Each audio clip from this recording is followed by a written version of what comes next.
Welcome everyone to the PWS. This is the Golden Boy. And this is the gamer. We are recapping a monstrous night following the Royal Rumble here on Monday Night Raw. Montrose Night indeed, and we will tell you about it soon enough. But first, let's get on to anything besides a monster. John Laurinaitis. He comes out of the ring first, talks about how he is not worried about this evaluation performed by the COO Triple H. Yes, after last night's display, as we all saw at the Royal Rumble, as he helped the referee that was assigned for the match count out Punk for the 1, 2, 3 to retain the title, he thought he was all. He thought he was in the clear. He thought his Yeah. job was safe and secure.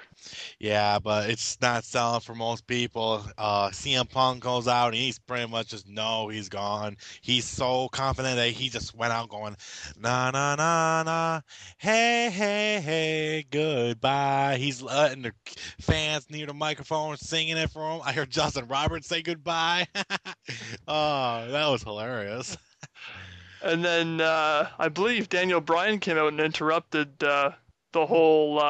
That whole love fest between the Yeah, two. Yeah, he wanted to talk smack about how he's a great role model because he's a vegan, I guess, or something like that. But it's pretty much just leading up to tonight, CM Punk versus Daniel Bryan. yeah. Actually, yeah, he made that match champion versus champion. But we also had a visitor from Sheamus, our Royal Rumble winner, trying to tease us a Mm, little bit on who he's gonna pick for his WrestleMania championship match. uh-huh. He came out and he just pretty much went off going saying, I won the Royal Rumble, I'm going to WrestleMania. And yeah, that's pretty much it. And John Laurinaitis is gonna get Triple H's foot in his arse. Yeah, ours. That's a vintage overseas UK term if I've ever heard one. But that opened the show with CM Punk, Bryan, Sheamus, Laurinaitis. That all opened up, and then we got into a great match. I always love watching these two guys work.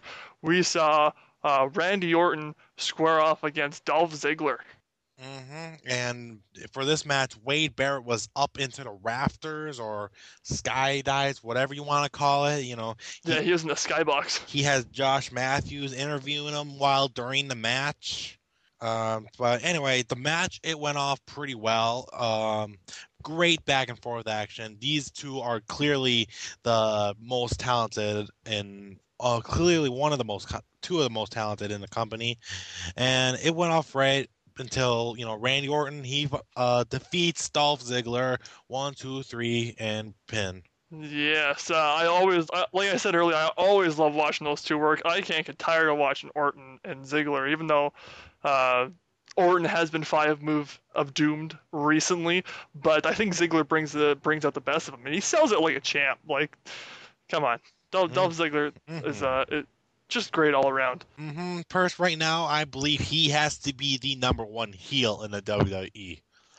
That Yeah, that's because Alberto Del Rio's mhm. gone, so until he comes back, looks like Dolph Ziggler has to fill his shoes.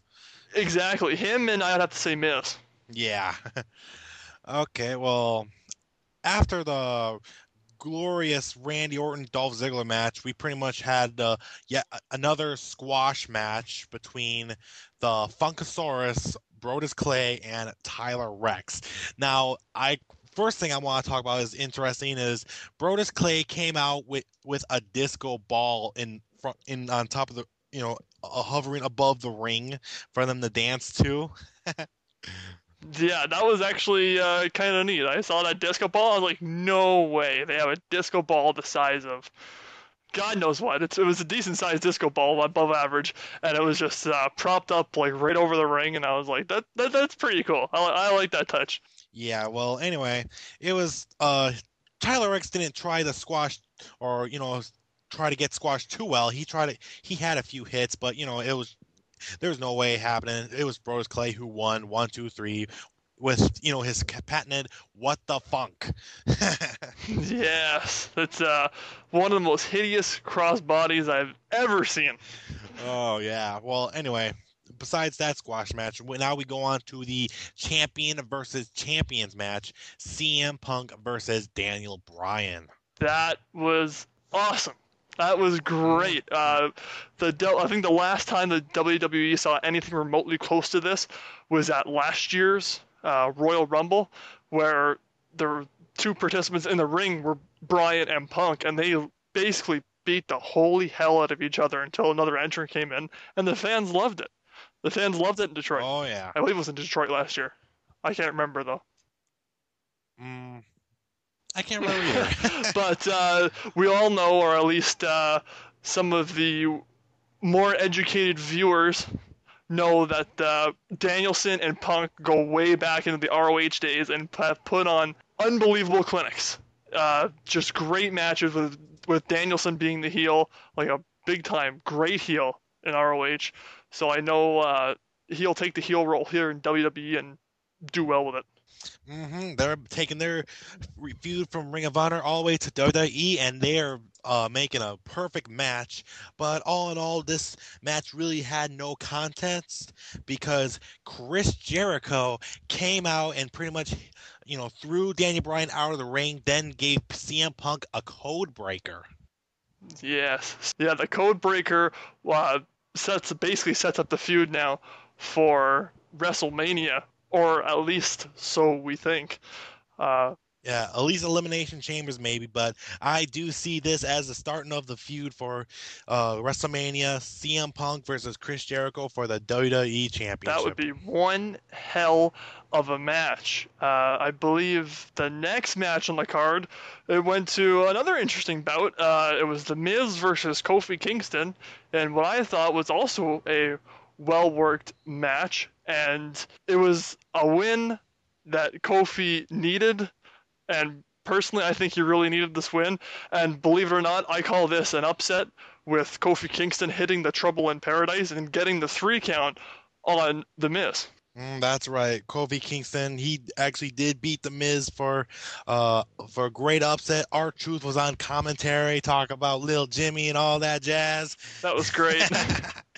So yeah, I did not see Kofi winning that match. I had a feeling it was going to be Miz dominating, but as Daniel Westall is crying, it was Kofi Kingston. That it was. Kofi Kingston goes over The Miz. Somewhere in between there, we had once again one of those long Rock promos Uh-huh. that we saw last night from the Rumble. Took up some time. And another thing we probably should notice about that, the rumors are true from all over the news. Mike Tyson will be inducted into this year's Hall of Fame. Yes, he was going into the celebrity wing of the WWE Hall of Fame this year. Mike hmm Tyson. Next thing we probably should talk about is the Divas match between Beth Phoenix and Eve. Eve was not feeling all right because she just goes out to the ring and she was kind of like crying already because she's so traumatized of what Kane has done. Uh, but all in all, this was a horrible match. Uh, Eve just throwing like little kid punches, but then Beth Phoenix just glued the glam slam and just pinned. 20 seconds, I believe that match was. Yeah, there's another squash match on the card tonight. First with Rex and Clay, and now with Beth and Eve. Yeah, and let me point this out. This is the last match that was on tonight. So WWE has no choice but to make this match the main event for tonight's Raw. Yeah, like I don't understand. Yeah, anyway, after the match, Kane came out on the Tron and pretty much cut a promo for Eve. She's pretty much going he's going to go after Zack Ryder and Eve until John Cena embraces the hate. And then after that, Kane actually comes out, like pops out right behind Eve. Looks like he was about to attack her, but then John Cena comes out, makes a superhero save, and slams Kane with the stairs many times. Yeah, it was. I guess he's embracing the hate in a warm fuzzy manner. Yeah, this is the John Cena that I missed very much. I wish we could have saw more, but didn't really necessarily happen. But after all that, Laurinaitis and Triple H segment came out. Triple H or Laurinaitis first comes out, talk about how he's not worried. Then Triple H comes out, and he's pretty much teasing Laurinaitis on what's going to happen because Laurinaitis is taking his personal issues into his work. And Laurinaitis is going, he will absolutely do anything to keep his job. Yeah, and I guess by anything they actually meant anything, because with that implication we saw Laurinaitis reach into his pocket, grab his chapstick, chap those lips up, and get down on his knees to join up the potential new recruit to the Kiss My Ass Club. But I guess big old Trips didn't have any of that. No, there's no way he would let Laurinaitis' disgusting lips go anywhere near the game's butt. Oh boy, uh, we haven't seen a new inductee for the Kiss My Ass Club in a long time though. That'd be that might would be be time for a fun. new member Yeah, well, soon. anyway, as soon as we were about to hear Triple H send or wish Laurinaitis his future endeavors, the bell rung. The lights grow dim. The lightning strikes. The Undertaker has returned. Yes, for whom the bell tolls, as Hall of Famer Gorilla Monsoon used to say whenever the bell used to ring for The Undertaker. The Undertaker makes his appearance here on Raw tonight. Total surprise.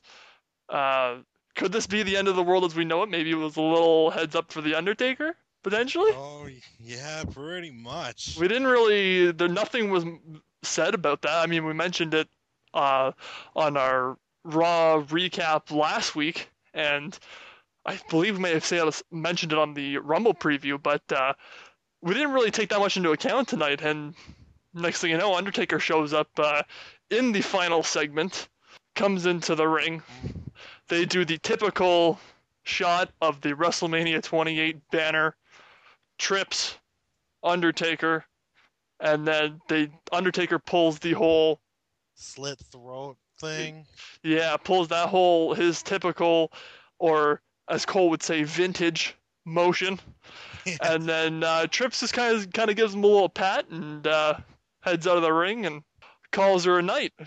Kind of reminds me of when Michaels was looking for the rematch against Taker, and Taker wouldn't have any of it until that Elimination Chamber came up, and we all remember that sweet chin music after he came to the chamber and cost Taker the title, and Jericho, I believe, won the World Heavyweight title in the chamber. That's true.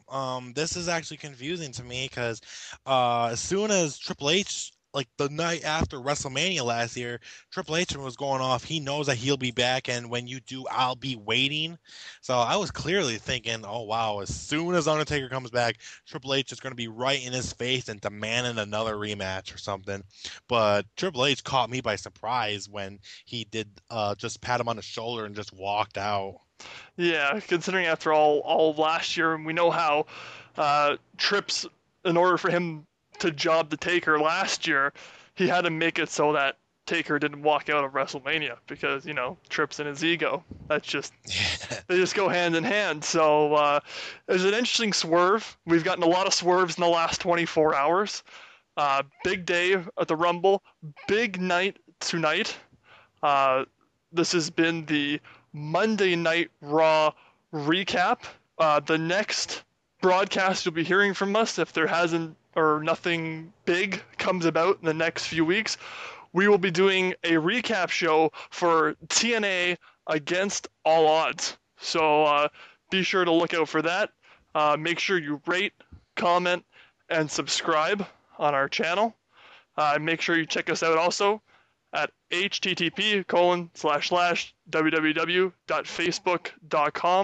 http://www.facebook.com/PW Spotlight. This is the Golden Boy, And this is the gamer. and we are out for the night.